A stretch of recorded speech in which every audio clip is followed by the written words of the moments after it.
sister has it. Yes. It's you. I know.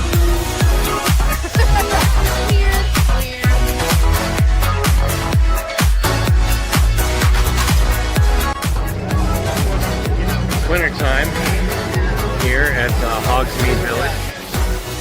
Lieutenant Dane, Hello, Forrest. you got new legs. Titanium alloy.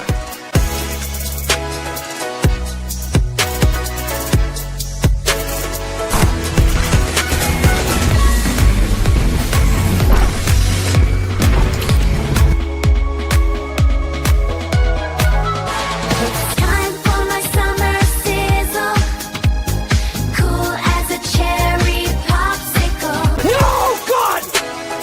No, God, please, no! No! No! No! It's happening. It's dish time.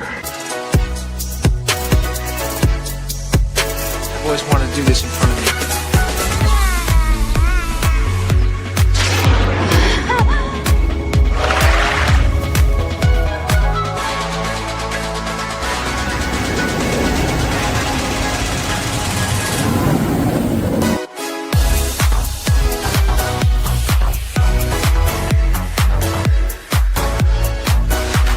Creating content that enlightens and lifts you up. Dish, sir, dish. Me at Splash Mountain, just pepper these in here. Hello everyone, this is Kermit the Frog reporting live from the final showing of Muppet Vision 3D.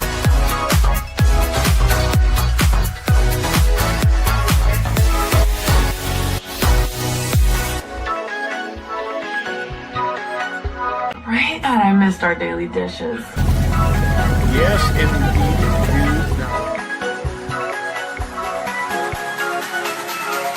You know, I really don't remember you being this opinionated. Who knows? It's Hollywood, baby.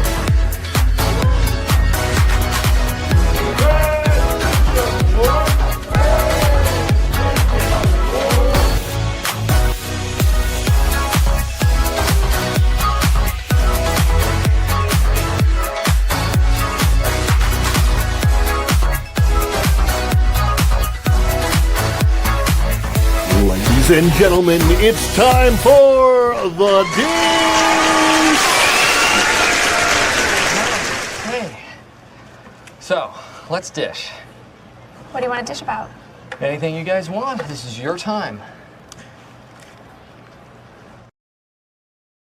Welcome back, Fun Fam, and if you're brand new to the channel, welcome into Follow the Bradleys Fun. My name is Ronnie Bradley. I hope that wherever you are, you're having a phenomenal day. Speaking of the day, as of the recording live streaming of this right now, today is the 6th day of the month of July in the year 2026. This is our first kind of in-studio dish show of the month of July, because on the 1st, I had a show, I think that was Wednesday last week, and we were live at a park. We were over at... we were over at we were at Walt Disney World, where we were okay. So I was live at the Magic Kingdom. However, I had been at all three, not all three, but 3 out of the 4 parks. We got people coming in, raiding over from that park place. Hello, raiders. Welcome in, everybody. Welcome in. Everybody's coming on, raiding in. By the way, if you are watching this, if you're watching it live, please hit the like button on your way in, as people are, filtering in here from that park place. And if you are watching this on the replay, please understand this was a live show that is now a replay. So if you're looking for the stories or the headlines from the thumbnail, you can fast forward to that, hit the like on the way in, and welcome in, everybody. Look at all these wonderful faces, all these wonderful people coming in. Thank you so much for being here today. You are the apple in my eye, the cream in my coffee. You are the pepperoni on my pizza, the gigawatts, as Pro likes to say, or of course, as I like to say, the energon that gets this guy to transform and roll out of bed to be here with you. A toast, Autobots. Boy, these are good. I needed to refuel. Energy! Energy!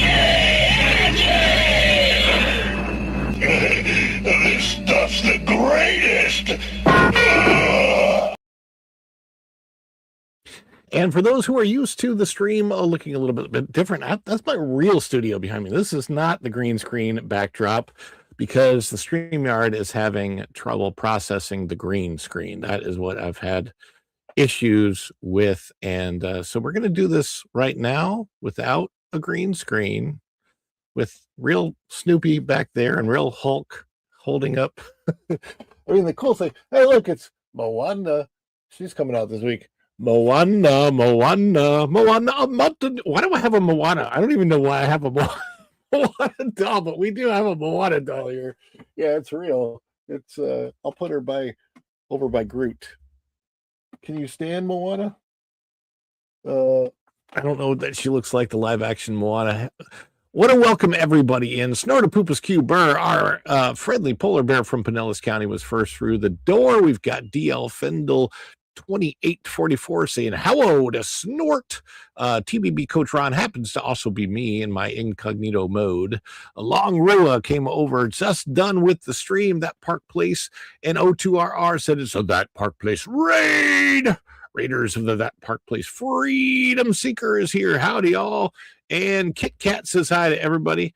Everybody say hi to Kit Kat. Long Rua was first over there from the, and we got Paul Viter, the gamer, is in the house. One Punch Man Tolkien fan. I hope I read that correct. Run That Park Place raid. Paul Viter, the gamer. I love that name. Cheers, Snortopoopas.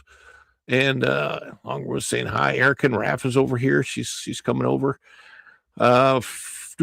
Texas 8412. That's a crossover. Moana and Groot. Moana, Groot, Mickey, several Mickeys, and the Hulk, and then Snoopy on this side with Figment. Yeah, we've got quite the cross section there for sure. There is Texas. Woot, woot, woot, woot, woot, woot. Welcome in, First Dragon Queen. Everybody's here listening using power tools and building an animatronic base. Brrr, power tools, power them up, power them up. Mish, how okay. Oh, very good. Welcome in, everybody, as I work on getting all my technical issues worked. Actually, my technical issues aren't even really my technical issues. They're more the technical issues of StreamYard and other things. Anyway, hopefully the show today runs okay while I'm not using any green screen technology back there. We're going to try to make that make it work. Anyhow, thank you guys for being here. We do have a goal on the show today. How do we do our goals on the show? How do we celebrate on the show?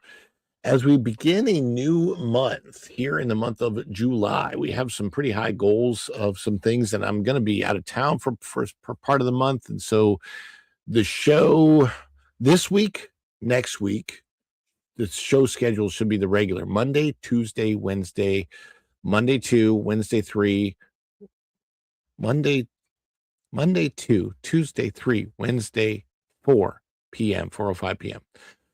That's how it should work for this week and for next week. The week after that, I'm not 100% sure because I should be in Greenville, South Carolina. If you're in that area, come by and see us all. It's going to be huge amount of people over that con coming to visit. So lots and lots of people.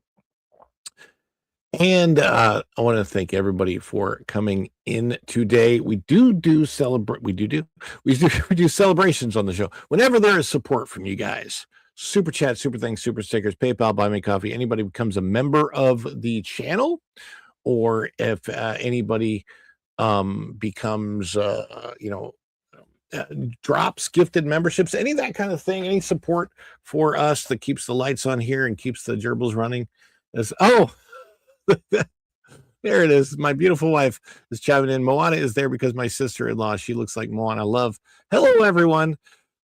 She is doing better. For those that saw, yes, she was in the hospital yesterday. We still don't know everything, but I think that she's at least for now on the mend. Everybody send prayers. Everyone say prayers for Virginia Bradley Adventures, or just Virginia, my beautiful wife, in the chat. She needs those healing vibes. She needs those good feelings. Prayers, everybody, for her. So, and we appreciate that. But yes, indeed. Anytime we get the support from you, we thank you for that.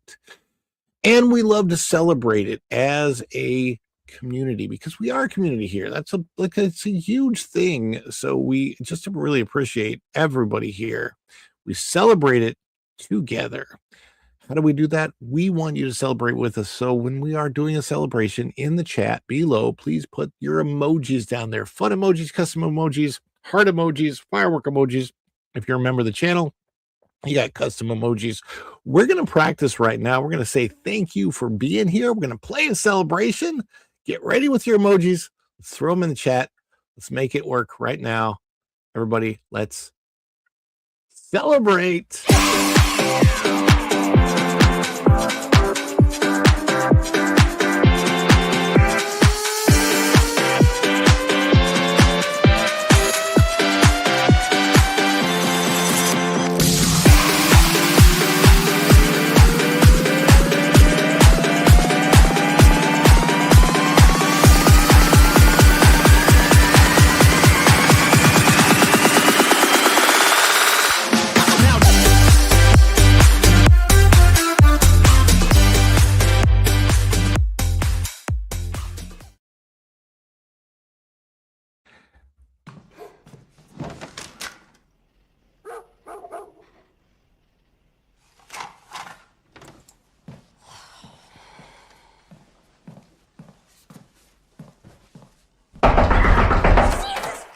What? Who's there? Hello? Hello, as Snort would say. Hello. Or is it hawoo? I'm never quite sure which way to pronounce that. Hello. Yeah. Hello, everyone. Mr. Ghost. How goes it? I don't know if you have been in the Haunted Mansion lately, since you are a ghost and all, but there's still a scrim. It's not the grim grinning ghost. It's a scrim grinning ghost. Scrim grinning ghost. Yes, come out to, I don't know, not exactly socialize. Maybe I don't think they're socializing with that. Right no. Shame on them. I thought that scrim was going to go away quickly, and I'm wondering if that scrim that they have over the Haunted Mansion in the Magic Kingdom is there for the entire time that they're working on Piston Peak and the Cars area, because that's so ugly. When I was over there on the first, and I went over to look, there's this vista when you're standing in front of what used to be Splash Mountain and is now unfortunately Tiana's Bayou Adventure. When you're looking, when you're right there, you can look over the construction wall and you can literally see everything that they're doing. Everything. There's not even really a point in having a wall other than to keep people out of the area. Yeah. Because the construction walls used to be, to keep sight lines. They called it in Disney speak, good show. They have no good show right now. No good show, which is no knock on our friend Gon Shogi. But no, I was thinking way back when they were thinking of Disneyland, one of the things they were going to do, and they actually built a model in an office at the studio, was something called the Big Rock Candy Mountain, which was going to be the original, and it was all candy. Mm-hmm. And one day they walked away from that model and left the door or the window to the office open. When they came back, it was covered in bugs, all eating the candy. And that's when they decided that wouldn't quite work. But it occurs to me that now Tiana's is Big Brock Candy Mountain. As in broccoli. Yeah, Big Brock. Ironically enough, I know the reference very, very well, because Big Rock Candy Mountain was actually a song. Yes. In the show that I did called Celebrate America in Branson, Missouri. And the funny thing about that song, and I'm a lot of that show was, we'll say, inspired, actually stolen from Disney. The people that were involved in producing the Celebrate America show in Branson, they hired Disney singers to sing all of the demo stuff for it in Florida and Orlando. Now, see, And then they actually, I was trying to think who originally did that song, and I just looked it up, and I wondered it became a hit with Burl Ives, but the original guy apparently was a American folk singer, railroad man, and radio personality Harry McClintock, and they did it in 1928. And it was a mythical hobo tale of a mythical paradise that contained references to alcohol and cigarette trees, and they cleaned all that up for Burl Ives' version. Yeah, alcohol streams became lemonade springs. Yeah. Well, so when we were doing the Big Rock Candy Mountain song in our show, it was in a bar, and in above the bar in the show where were ahead of like a moose and a deer, and like the same as right, they were literally the same as the moving head, except we didn't have animatronics, right? So I had to run backstage, and two other guys from the show, we had to hand manipulate these as like we had to puppeteer them during that, so it was a mess. Well, but whatever works. It was funny. I'll never forget. There was a pirate themed boat ride. I think it was, what's the park in Richmond? Anyway, it was so awful, a ripoff of Pirates of the Caribbean. It was a bunch of totally static dummies in pirate suits, and the song that they kept playing just kept going, yo ho, yo ho, yo ho, yo ho. And I'm going, what the hell is this? And the boats were actual little aluminum dinghies like you could buy at Walmart or Bass Pro or whatever. And when I realized we were getting to the big drop at the end, I was in the front bench, and there's a guy behind me in the second bench, and we were going to go down this thing, and it was a wet day anyway. I had my umbrella, and I saw it was going to be a big splash because there was nothing controlling it.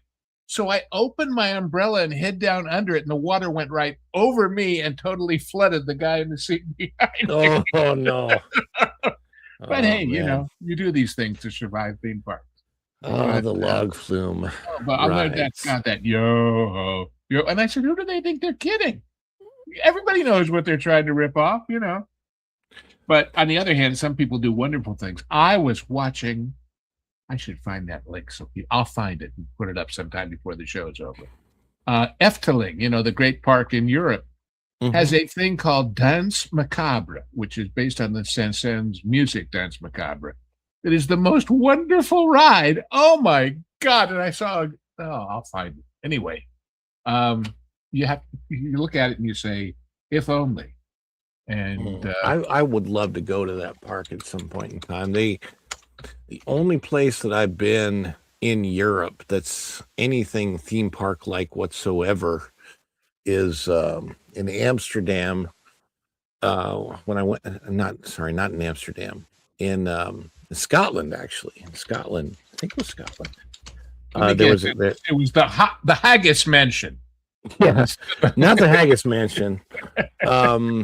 In Edinburgh. So there's the Edinburgh Castle, and then down from like Edinburgh Castle's at the top of a hill, and then there's a street that goes all the way down to the bottom of hill, mountain, whatever you want to call it. Right in the middle of there is I'm trying to remember what the dungeon name kind of of it thing.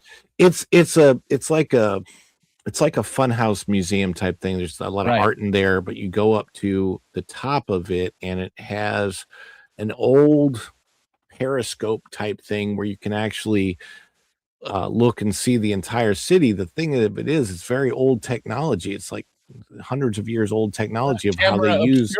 As they call that there. Thank you very much. That's what it's called, the camera obscura. And there is a theme park at the bottom of that hill that I did not get to go to. But yeah, camera obscura was very cool. Macabre, by the way, I put it over there on the side so you can share it with folks. It's just it starts off looking real tame, and suddenly it gets crazy, and it's just marvelous. And these folks at what do they call it? Theme Park 360 or whatever, the Attractions 360.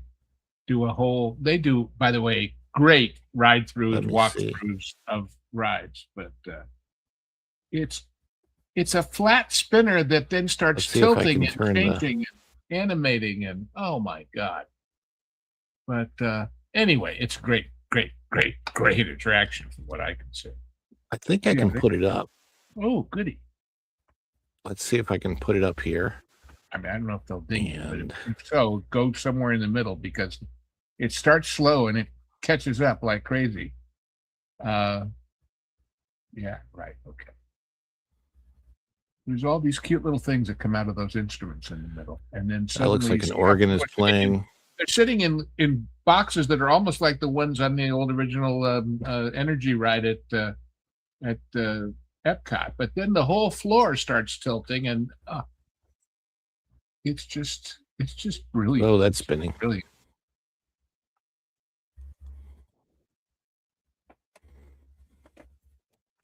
It reminds me a little bit of Monsters Unchained. Yeah, in a way, except it doesn't go anywhere. You're sitting on there, and all it does is the floor spins, but then the whole floor different starts to tilt. ride vehicles. See it tilting? Oh, I see. Yeah. And it's all timed to the music, and of course, Yep.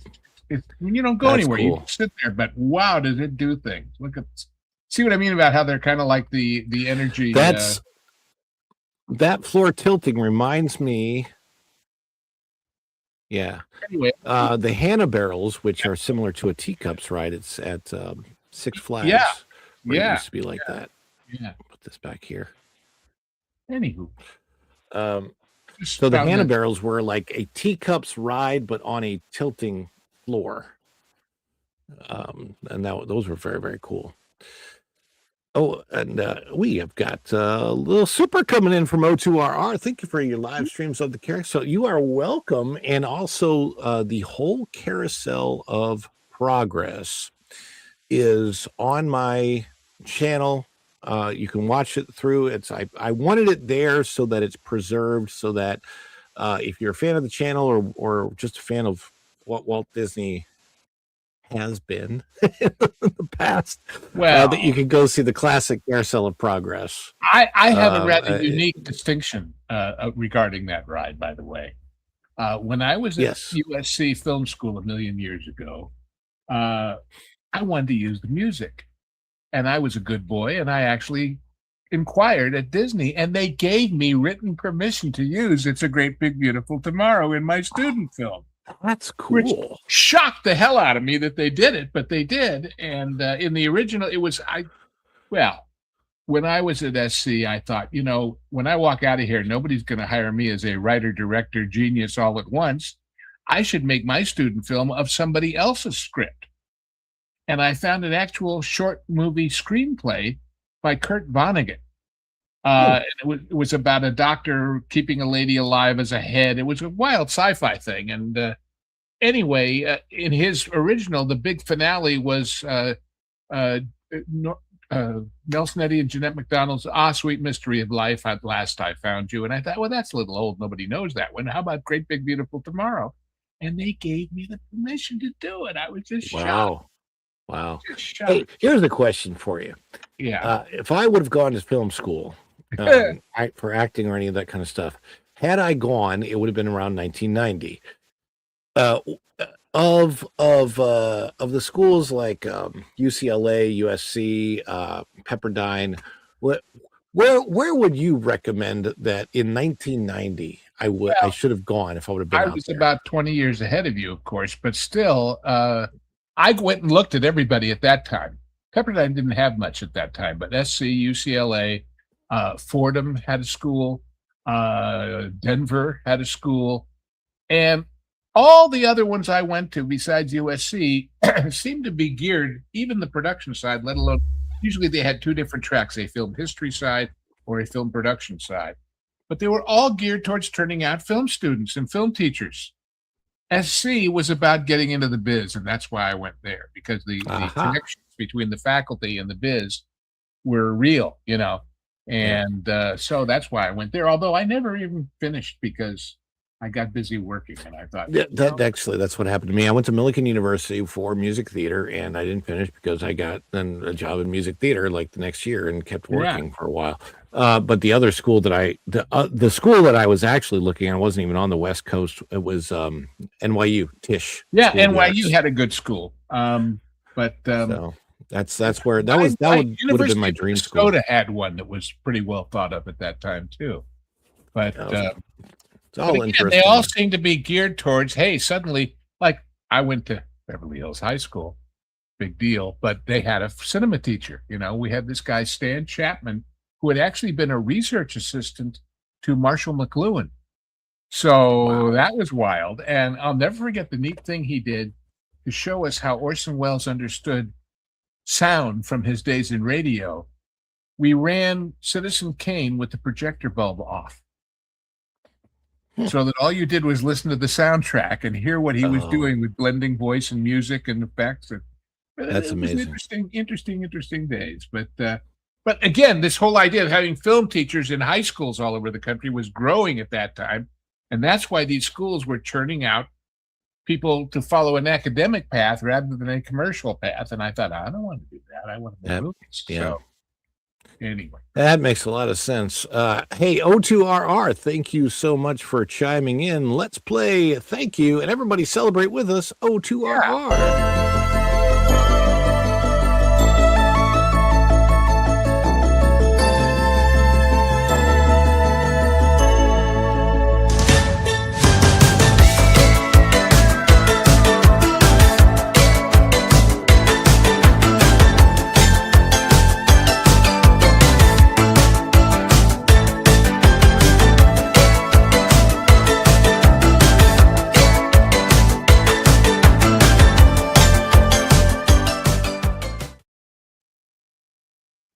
And we have another somebody in the chat is asking what's happening with the carousel. In case you didn't know, they're redoing it.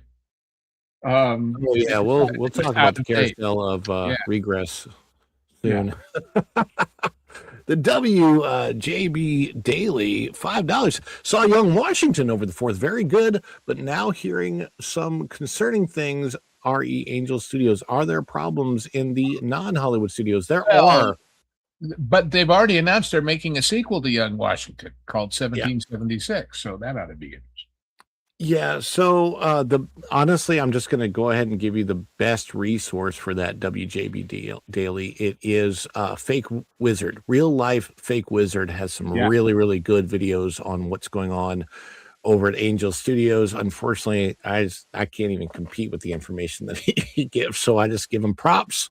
And Real Life Fake Wizard and a friend of mine. So go check out Real Life Fake Wizard on his channel. You'll be able to easily find the videos that go over that. But in the meantime, I definitely want to thank you for chiming in with the super chat. We appreciate it. Let's give you a celebration. He'll be there with you in South Carolina too, I believe. Yeah, absolutely. Well, yeah, for sure. So He'll South Carolina, Greenville. God, he's tall. He is. He's about. I mean, you're no small man, but he's just. God. He's a real life wizard. The first time I met him, I was actually really, really surprised because the way that he shoots on video makes him look really, really small on purpose. He was so very, very cool. WJB Daily, let's celebrate. And I haven't done this one in a while. It's a little longer of a celebration, but I like it, so we're going to celebrate it. Before we get to the first story, let's go.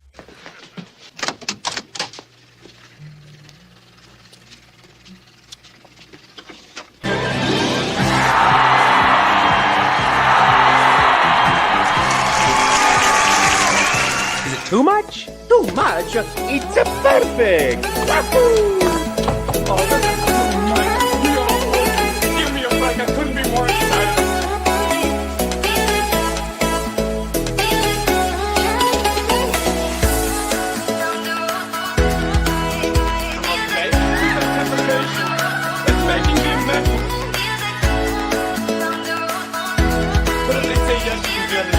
I think I would go so crazy.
That's a longer one, but it goes by pretty fast. Oh, well, listen, all that stuff from The Wiz is so great. So Such I a was trying to joy. figure out. I was trying to figure out why they left the Wiz out of the Michael movie, and I was watching something on it, and it's because of Diana Ross. They apparently filmed a lot of that because the Wiz was essential to him getting the next few albums. So Off the Wall would never have happened without the Wiz, which was kind of skipped over in the movie. And it was skipped over because they had hired an actress. They filmed scenes, an actress to play Diana Ross. They filmed scenes with Diana Ross, and they filmed scenes for the Wiz and all of that. And it all got cut out of the movie because Diana Ross did not give her permission for her likeness to be used in the movie. She was against it for some reason. I don't know why. But I bet if she saw the results, she regrets it. She might, but I don't know. I mean, there's some question of what her relationship was to Michael Jackson back in that day, because she was not, I don't know about significantly, but she was older than him. She's the one that requested he be in the movie. Like she did not want anybody else cast as the Scarecrow. And but it was a fantastic movie and fantastic results of that movie. Speaking of movies, I do want to let you know, guys, since we got 1 out of 10 out of the goal, if we get the goal today, yes, and the reason I've got to up the goals because we got to progress the show. It's just kind of the thing in YouTube, whatever. Anyway, it doesn't bother me any. If you can chime in the super chat, great. If you can't, please don't. But if we get it, yes, I will absolutely change into my full Captain America costume.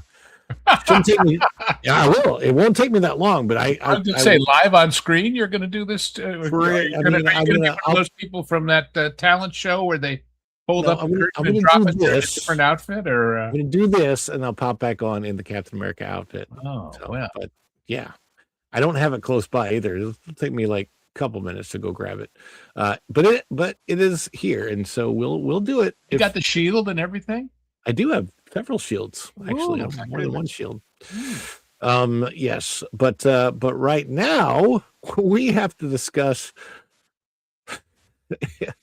I'm assuming there weren't a whole lot of people choosing to go to the movies in general on 4th of July, with it being the semi-quincentennial, but it was interesting. It was interesting what they did choose to go see.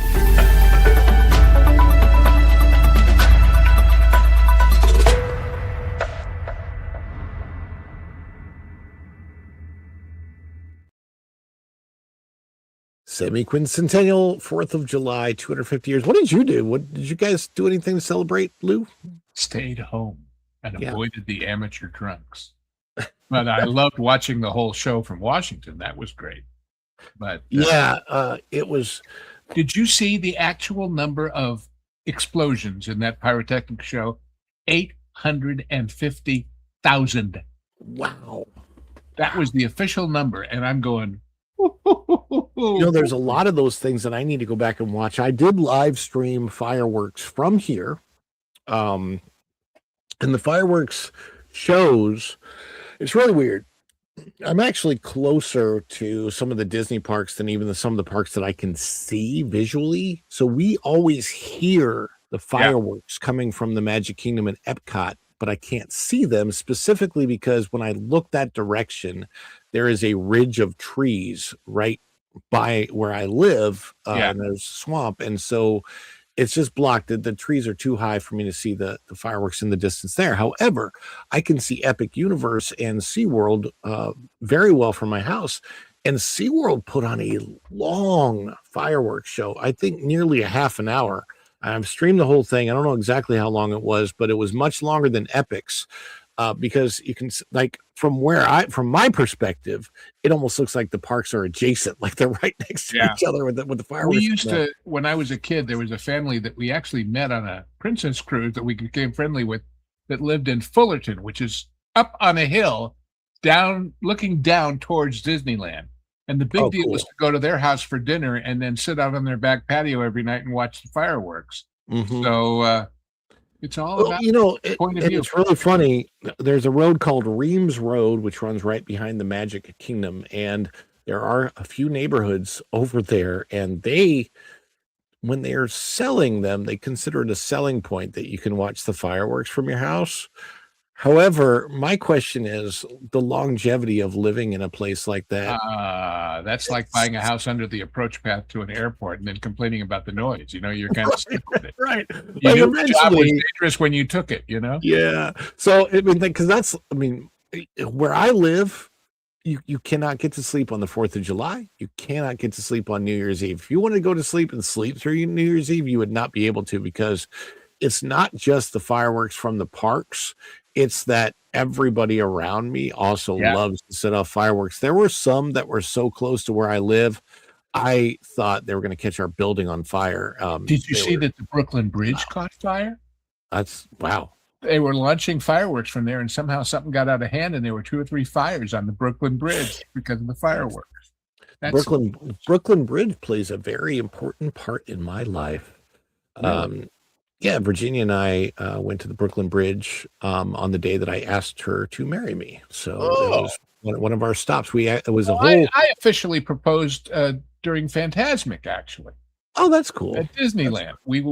They had this deal up there, the apartment over Pirates that they turned into an art gallery, and there was a balcony, and they had a special dessert deal up there where for a certain price you got to sit there and get served all kinds of molten chocolate cake and stuff and watch the fireworks. And that's what I chose to be the formal, Nice. She knew I was gonna, but it wasn't a surprise. But yeah, we went all over that day. We went to the Brooklyn Bridge, Central Park, all over New York. You took Manhattan, the Bronx, and Staten Island too? We did. Maybe not Staten. I don't think we went to the Statue of Liberty. Anyway. So and then ended up at Rockefeller Center and went to the top of the rock, and that's why I gave her the rock at the top of the rock. Oh, what time of year was it? It was let's see. I proposed July. It was July. Yeah, so they didn't have the skating rink at Rockefeller because that would have been no. The ice in the rock. We did not go see an episode of Saturday Night Live being taped. Right. But it was the hardest part was like right when I got to the security because I didn't think about it. I'm like, how do I sneak this ring around the security sensors without her knowing? Like, I can't even remember how I did it, but somehow I got the ring set it off. I don't know. Yeah, I don't know. I might, but anyway, so I got it around and she didn't notice, and then got up there and proposed. It was fun. And she said yes, so that was good. There are pictures. I'm not going to show them now. I might show them in some other show, and she's available. But for right now, let's get to the weekend numbers. Let's notice what's missing. Yeah, Supergirl is super. That isn't even on the top 3. Yeah, not even the top. No, Young Washington, which to be fair, it's the 4th of July weekend, so it makes sense. But at only $19 million, doubled what Supergirl did. Supergirl is got to be even a bigger flop. As a certain intergalactic doctor would say, she's dead, Jim.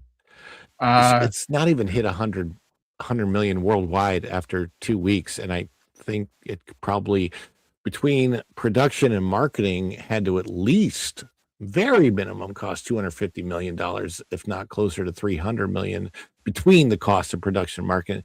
It would have to hit at least $500 million to be break even.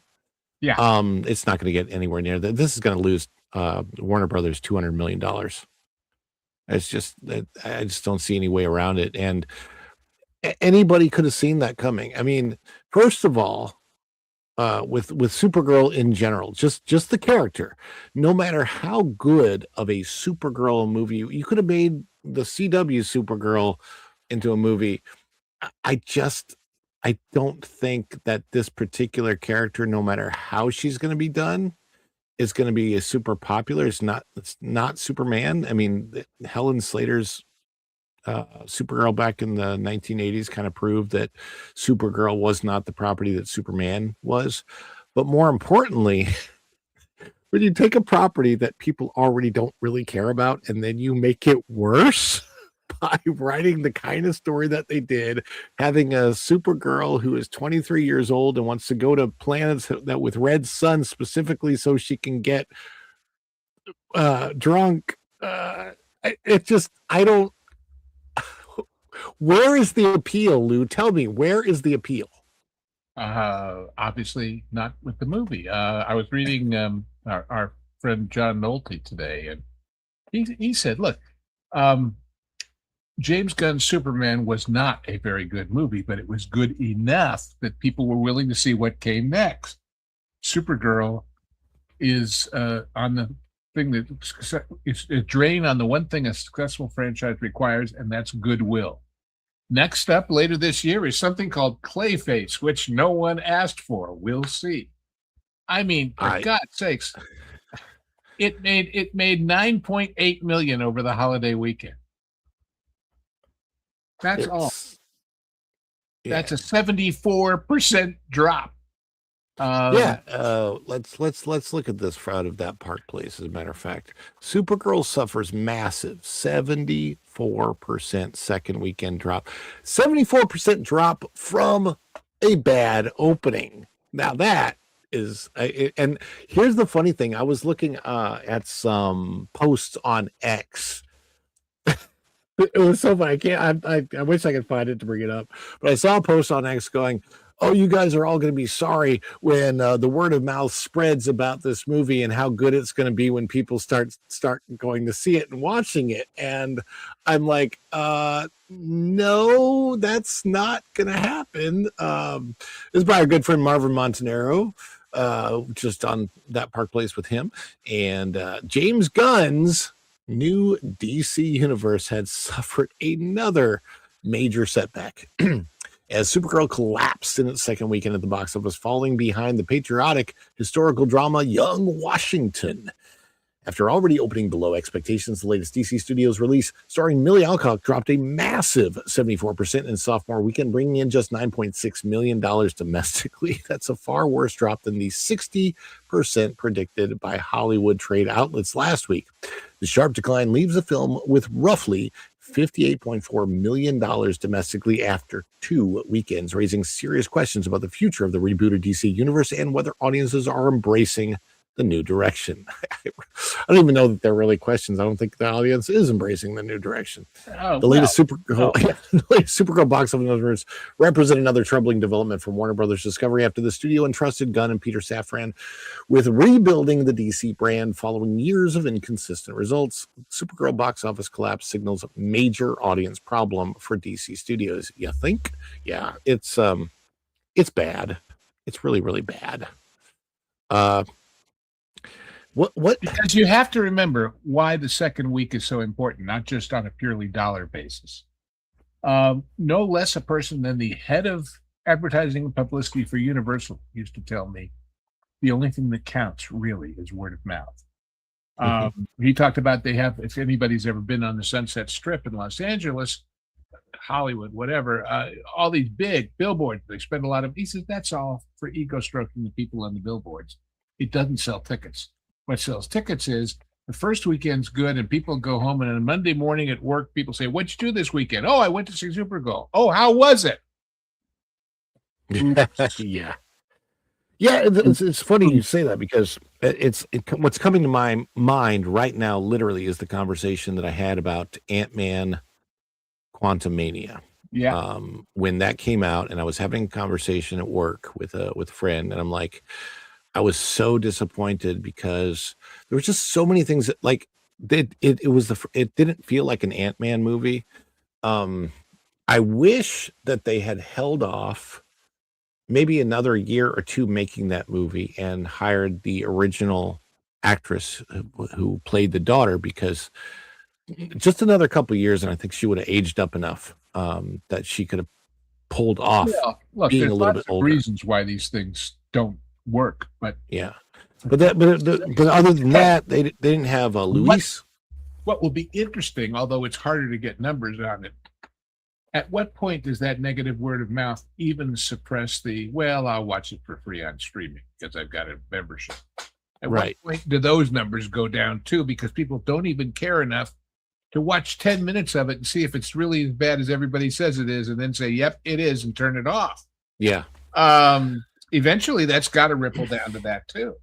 I think it does. Look, that's what happened for me with Avatar Fire and Ash. Avatar Fire and Ash, I was waiting for streaming. It's finally on streaming. And the last Avatar movie, Way of Water, it had been a long time. I wanted to see what it presented as in the IMAX. I'm happy that I went to see it in IMAX, but there's an hour of that movie that is nothing but that. There's no story being told other than they're playing in the water, right? They have an hour-long footage of water. It feels like you're in a theme park ride. Great for IMAX. But I couldn't tell you anything about the story years later. And now Avatar Fire and Ash comes out on Disney Plus. I didn't go see it in the theater because to me, the story was no longer important. And I started to try and watch it. And I don't think I've gotten 10 minutes into it. It was so boring. And I'm like, had I paid $25 to go see this in an IMAX, I would have been pissed because it's just the spectacle for a movie eventually goes away. I mean, that's what the Avatar movies are to me, is that they're all spectacle and not really much story, especially a story that we haven't seen before. And that goes to what I said before. I don't care how big your home screen is. It's not as big as IMAX and all that. So if a movie doesn't make it that way, does it make it in home video either? If people are just saying, well, I didn't see it in IMAX and big screen, so it isn't worth it to bother at all. Because if it's only the spectacle, then, I mean, look, we still want characters we care about. Good guys win, and hot chicks don't hurt. And this was Nolte again. He says, you want to know why the James Bond franchise is still going strong after more than 50 years and even the occasional stinker? The promise of lots of action and hot women.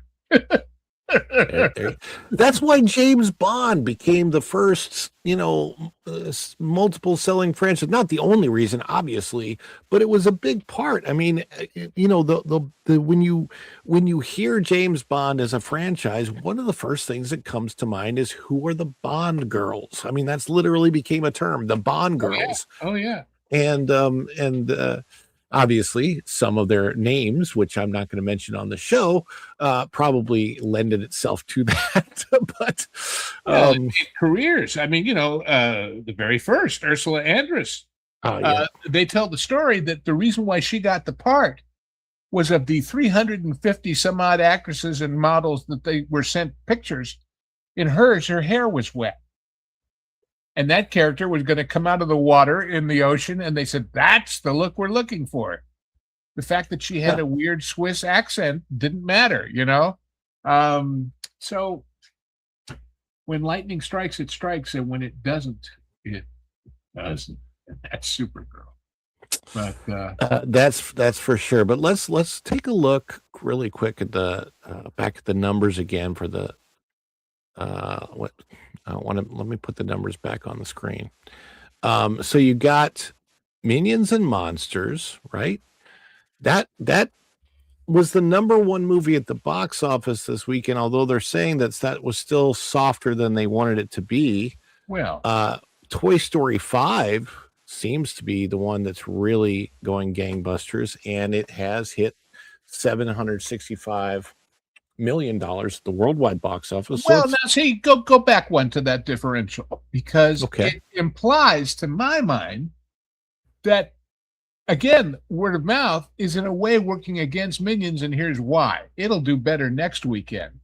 But the people who saw Toy Story now are the people who were told about it by the people who saw it the first time and said, should we go see the one we've heard that's absolutely great and wait a week to see Minions, or should we go see Minions? You see what I mean?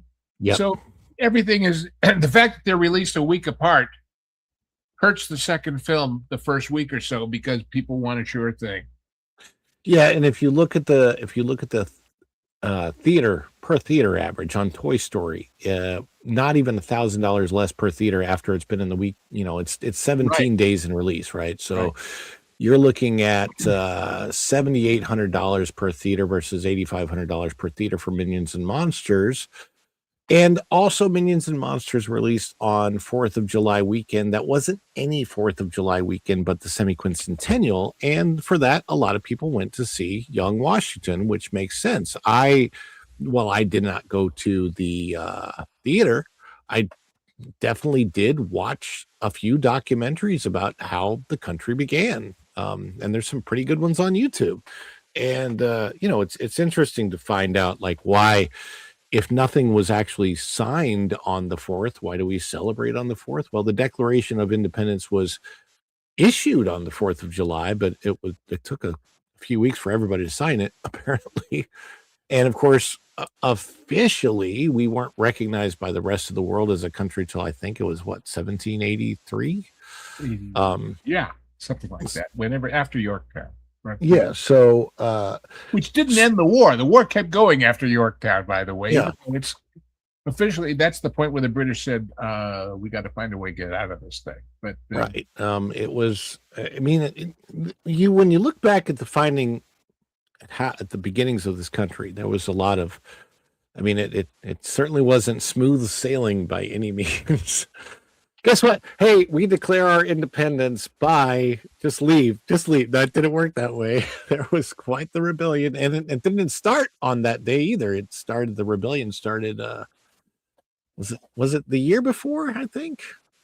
Yeah, almost. But well, if you date it to the Boston Tea Party, or where do you pick a starting point? Oh, there was the shot heard round the world. Is that? That was Concord and Lexington, right? Yes. But, I'll tell you what, folks. If you really want to know the real history, and in a fascinatingly well-told way, there is a great historian named Rick Atkinson, Atkinson, and he's writing a trilogy, and the third one hadn't come out yet. But the first book is called The British Are Coming, and that's Lexington to Princeton. And then the second one is The Fate of the Day, and the third one is yet to come out. They are so good. They are so fantastic.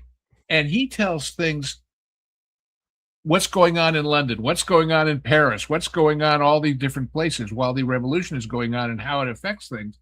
I mean, it's just the best, absolutely the best. Just go look on Amazon or wherever at The British Are Coming by Rick Atkinson, and I guarantee you're going to get hooked. I guarantee it. It's for me, I don't know why, but the older I get, the more fascinating in general history becomes, the more I want to learn about it. I don't know why that is. Obviously, when I was a kid, growing up in school, history sucked until I was 16 years old. And when I was 16 years old, I had an amazing opportunity to go live in Israel for a couple of months. And that's when I realized going to the places where history happened. Yeah. It's like, oh, okay, I see the difference that it makes. And it became more and more fascinating to me. And so when you have those opportunities to see other places in the world and learn about the history that happened there, I say take advantage of them if you can, because you never know what you'll learn. And as they say, keep learning, keep growing, and keep having fun. I've heard that somewhere. I have heard of that somewhere. Washington or Hamilton or any of those guys, was it? No, anyway. No, it was somebody who was definitely a professional. Back to Super Chats.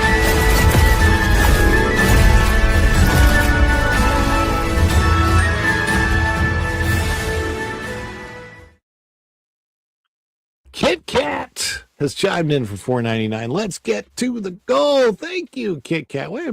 I appreciate that. Everybody loves your clip too. So everybody appreciates when you super, so that we can all enjoy thanking Kit Kat. Everybody get ready in the chat with your emojis. Let's go. Let's say thank you to Kit Kat.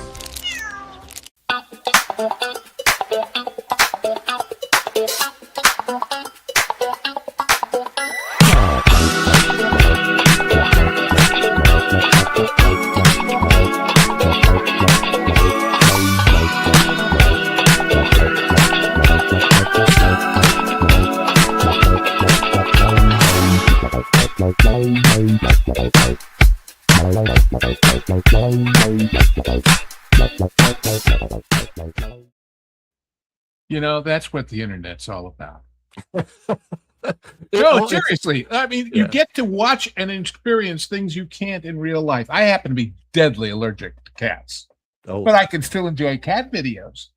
I am no carpenter, but I can still enjoy videos of people making things, you know, or athletes or whatever. It's all watching people do things you can't do for one I reason. am or another. horribly allergic to cats, and yet I've had several of them, and I don't know how we kept them in our house, but I'm like sneeze fest all day long. It's funny because even though I'm allergic to both cats and dogs, I still love them. And as animals, if I pet somebody else's, though, I have to like immediately go wash my hands, make sure I wash my face, make sure I like clean my eyes out because I will. It's bad. It's really, really bad. Speaking of animals, and speaking of great pyrotechnics and drones and all the wonderful things that we have in our modern world, did you see the drone show they did at the Jackass premiere? No, I did not. Well, But I saw lots of footage of drone shows that I don't know where it came from. So it's there were possible lots of I've them seen around. There was one of them that showed them laying them out on the ground before the show, and my thousands of them. And they had a special rack that holds about 10, and they were laying them all out in patterns. But what they did at this one for the premiere of Jackass, I just gave you the link over there. It's nothing that'll get you in trouble, folks, but it's just awfully damn funny because they showed, shall we say, gaseous emissions in drones over the sky. It's pretty damn funny stuff. Anyway, and of course that makes the point that I once heard a famous cinematographer made, which is there are the tools and there is the art, and it's how you use the tools. There it is. Is that funny or funny. what? Oh God. Anyway, That's interesting. So my very frightening one-time experience with a drone show was when I was working at Disney for DVC. This is back in like 2016, maybe 2015. They were doing a drone show at Disney Springs. Actually, I think it was just downtown Disney then. And I parked in the lot. I didn't realize there were some construction walls up, but I didn't realize what the construction walls were for. And it turns out that the construction walls were hiding where all the drones were stationed before they lifted up in the air. I was coming in and I was walking right past them, and I didn't know this. And all of a sudden, they turned on and they started lifting up right by me. And it was one of the scariest experiences I ever had in my life because they were seriously loud. It was like all of a sudden I go from nothing. I'm walking past down here, and it's like this big. And then all of a sudden I'm like, am I being attacked? What the heck is going on? It was killer bees. It sounds like, right? Yeah, it was wild. WJB Daily for $5. Watch The Sheep Detectives on Prime this weekend. I gotta go see that. Good tale, and never heard of it being in theaters. It was in theaters. Can you tell it was hot in LA over the weekend? I think I've heard nothing. in Alabama. Oh, Alabama. When I married into a family of Georgia folks, and they all told me, "Oh yeah, we've been to LA, Lower Alabama." So anyway. So yeah, I just have you noticed the seen- Chief Detective showed up on Prime. I mean to watch it one of these days, but heard it's well, wonderful. I'll be honest, I've heard a lot of good things about it. I haven't heard anything bad about it. Sorry, I had to. WJB Daily, let's celebrate your super chat, and I'm going to give you a little of our good friend, Culture Bear.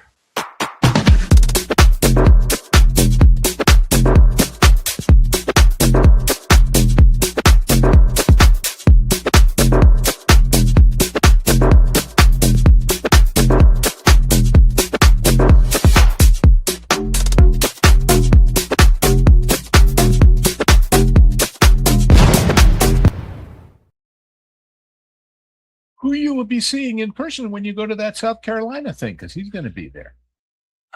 It's going to be crazy. Everybody will be there It's going to with be an me. interesting. I just Yeah, you're not going? no, real life is intruding that weekend, but here we go. I understand. Yeah, I got to get with. I'll be driving over to Tom's, and then Tom is driving up, and it'll be interesting for me. I get to experience a road trip in a Tesla, so Yes. so that'll Bring be a fun. book for when you have to stop and charge. But Yeah, I guess we'll have superchargers at Buc-ee's or something like that. I don't know how that somewhere. works. Yeah, I'm sure they will. We do have one more story, and it's going to be fun to get your take on this one. So I guess technically it's not our first, it's really our second story. So let's get this one up on the screen.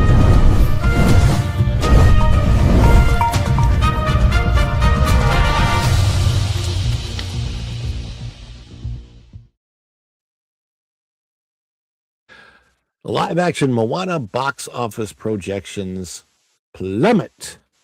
Is Disney facing another flop? I just think that I can't believe people don't want to see The Rock looking older in an ugly wig with a fake bodysuit on over his regular body. And also, Moana, it's such an old movie that we need it refreshed after, a decade. Well, and the other big point is, don't you suppose they had like 4 or 5 different wigs and tried them all on him? If this was the best one, imagine what the worst ones were like. Oh, good Lord.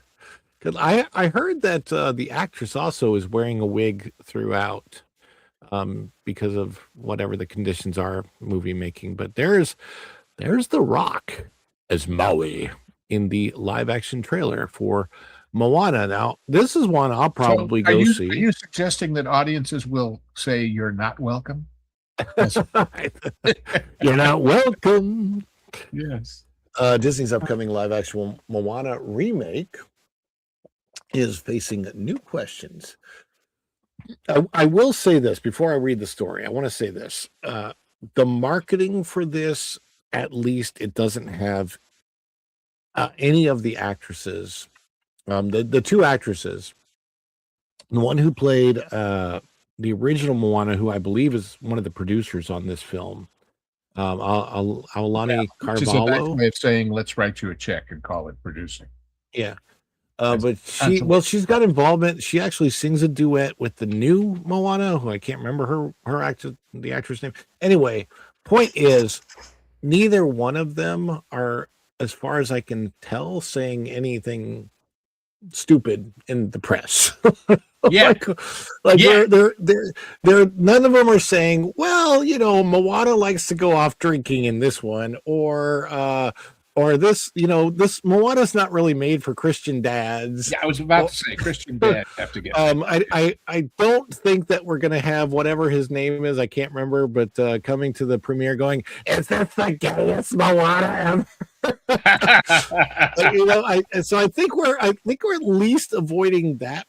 That really negative press. So I want to say kudos, because everything I've seen from the marketing of this has actually been at least giving me positive feelings about being okay with seeing it, as far as not worrying about that, weirdness stuff that we get from other actresses like we've gotten in the past from Zegler or Millie Alcock or whoever.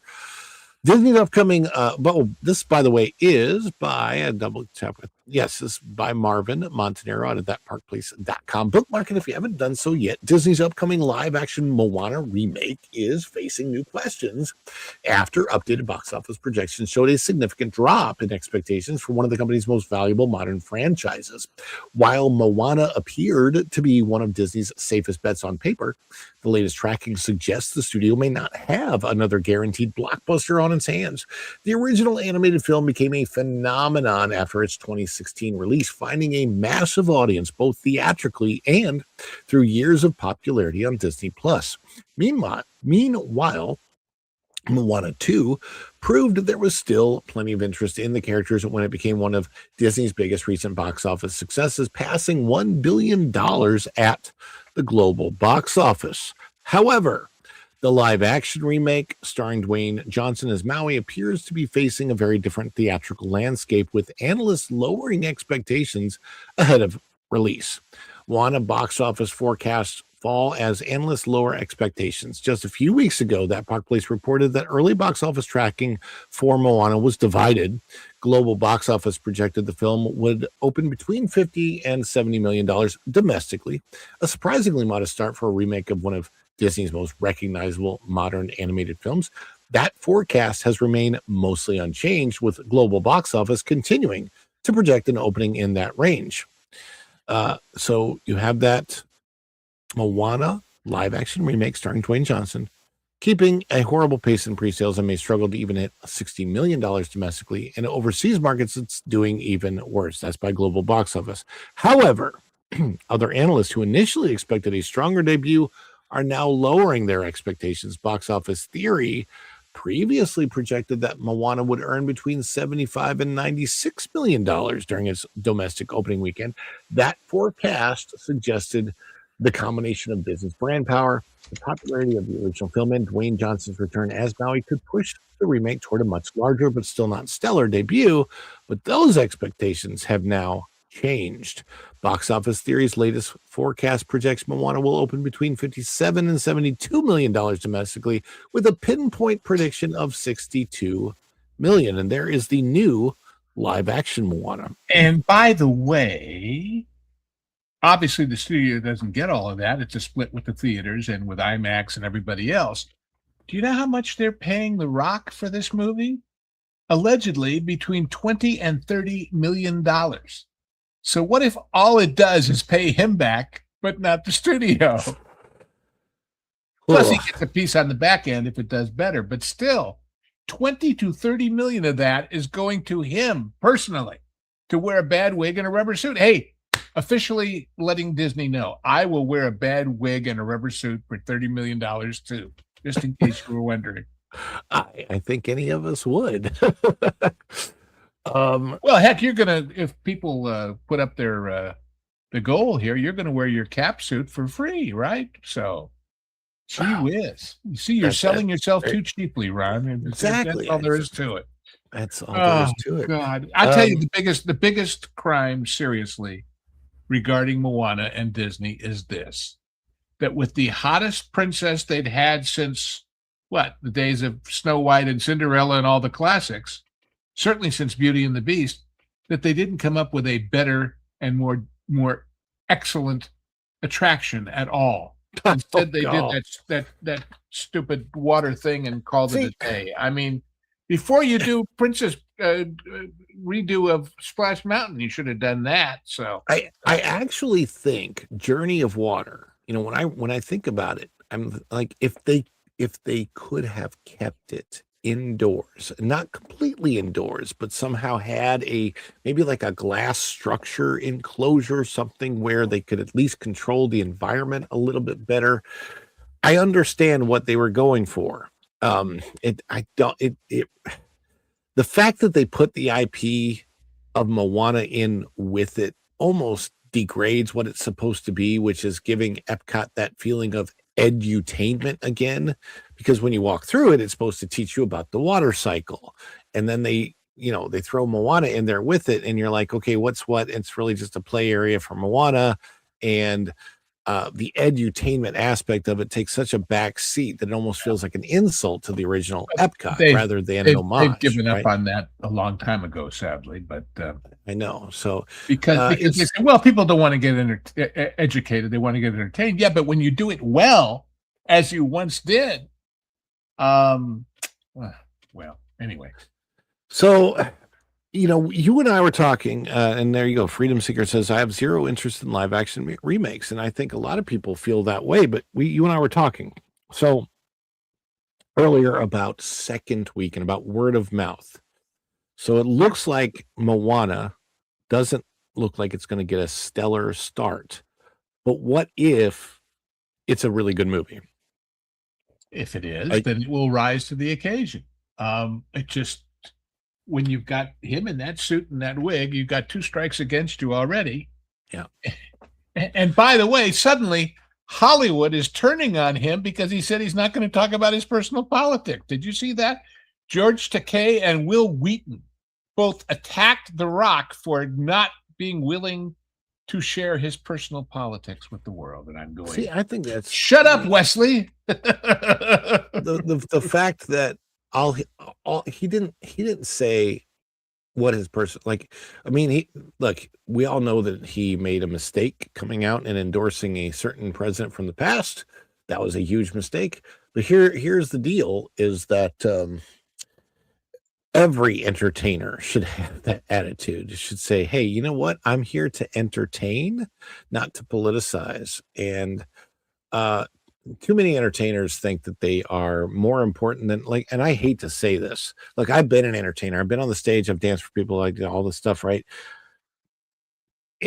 In the end, you're entertainment. You're to provide entertainment. You're kind of the dancing monkey, right? You're like the little, the thing you wind in the box. You are people's respite from the real world, not there to tell them about the real world one way or the other.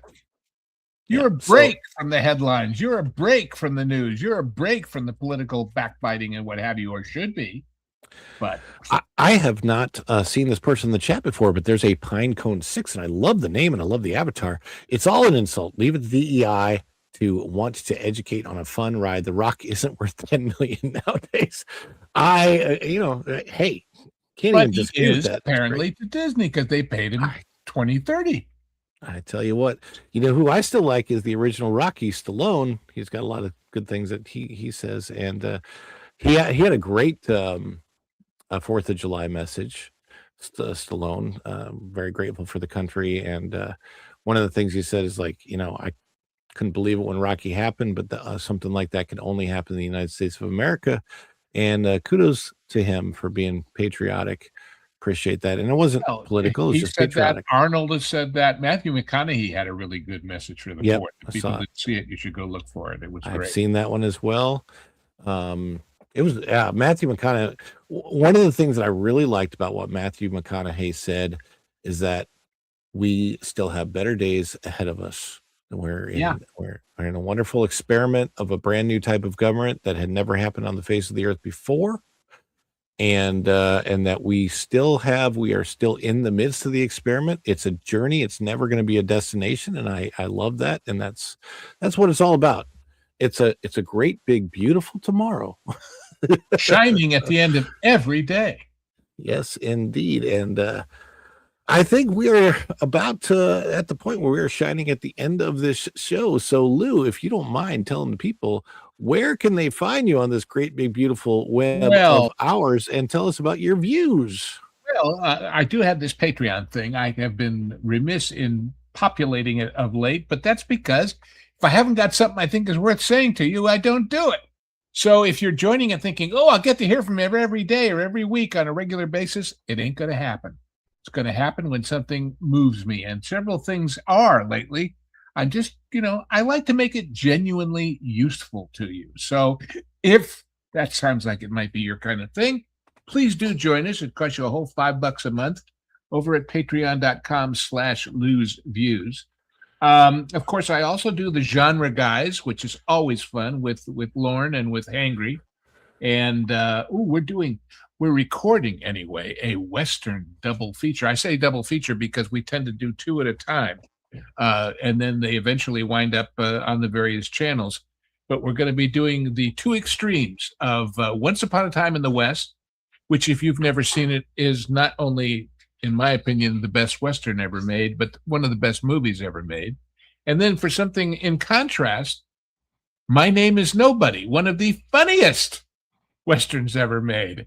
So we're doing that. And then usually lately I'm on the Wednesday night pro show. And then Wednesday nights after the pro show, Culture and I do this little thing called the Hollywood Backlot with Lou and you. And so there's that. So those are the basic places you can find me. Usually I'm here with you on Mondays lately, and that's a good thing. So if you want more of me, you have no excuse not to get some. So if you don't, you have no excuse that you don't know where to avoid it. So there you go. Either way, you win. Yes, indeed. And you can catch us here on The Dish on Mondays at 2:05 p.m. Tuesdays at 3:05 p.m. And that's following the pro show on Tuesdays, Wednesdays at 4:05 after the Vash Sky Park cast. And perhaps sometimes more days throughout the week. And usually here in studio, this is actually the live studio behind me because my green screen thing ain't working right now. But sometimes we should wait just for a second, Ron. Everybody, when you hear us talking about StreamYard and you're saying, what the heck is that? Because a lot of you probably are. StreamYard is the program that we use to do these shows, and it has some flaws. Let's just put it that way. Yeah. And I've been trying to figure them out, but that's what their logo looks like. And you can put it up there. Look, yes. StreamYard, woohoo! But yeah, is it a duck or a platypus? I can never quite decide. It's a platyduck.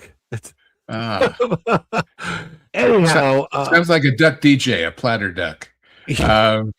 We are grateful for everybody that is here in the audience today. For those of you that chimed in with the special extra support, we appreciate that. O2RR, WJB Daily, Kit Kat, thank you all so much. Thank you, Lou, so much for being here today. And, well, until the next time, it is going to be a great, big, beautiful tomorrow. We certainly hope that is the case. We don't know. But yeah, Carousel of Progress currently closed. And when it does reopen a year or 2 or 3 or 4 or 5 from now, however long Disney takes to actually get the construction done, because we do know that they extended the construction out for a full year just recently at Animal Kingdom. There's a new permit that the Indiana Jones ride that they're doing, they extended it out a year. So we don't know when it's going to be done. That's construction at Disney. Anyway, when it's done, it'll be a different, great, big, beautiful tomorrow, starting with the moon landing in the 1960s. We'll see. You know, we should start one of those betting websites where it's the over-under on whether the Harry Potter and Monsters extensions will open before the Disney ones. You can get good odds on that. That's Epic is doing things that I've never seen Disney ever do. So we shall see. Anyway, guys, thank you so much. Thank you, Lou. Thank you, chat. Thank you, everybody that's out there. And until tomorrow, we'll see you real soon. Bye, everybody. Ciao. Bye. Dishes are done, man. Cleans them down to the shop. Ah!